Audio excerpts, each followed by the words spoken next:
अस्सलाम वालेकुम फ्रेंड्स, आज हम टमाटर की चटनी बनाने जा रहे हैं। बहुत क्विक और इजी है।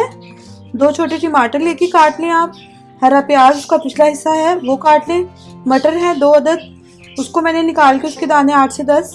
एक लीमू, देसी लहसुन चाहिए होगा, और जो ग्रीन चिलीज हैं वो अपने टेस्ट के अकॉर्डिंग कम या ज़्यादा ले लें। मैंने 3 अदद ली हैं। और नमक चाहिए होगा थोड़ा सा, और हमें चाहिए होगा ग्राइंडर। चलें झटपट सी चटनी को हम रेडी करते हैं। ग्राइंडर में हम डाल देंगे टमाटर, प्याज, सारा कुछ डाल देंगे। नींबू जो है बस हमने स्क्वीज करने।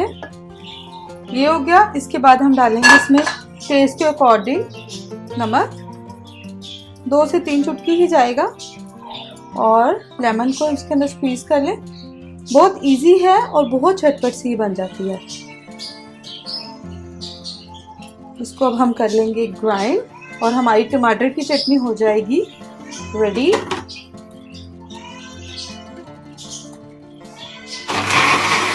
इसके अंदर हम पानी ऐड कर देंगे, बिल्कुल थोड़ा सा, जिससे ये ग्राइंड होने में इसको ज़रा हेल्प मिल जाए।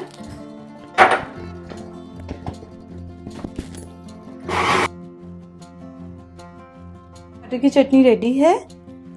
आप लोग ज़रूर ट्राई करें, बताएं आपकी ये झटपट सी टमाटर की चटनी कैसी बनी है। अगर आपको लगे कि मेरी रेसिपीज़ आपके लिए हेल्पफुल हैं तो प्लीज़ लाइक करना मत भूलिएगा, सब्सक्राइब करें, अपने फ्रेंड्स एंड फैमिली के साथ शेयर करें। Thanks for watching. अल्लाह हाफिज़।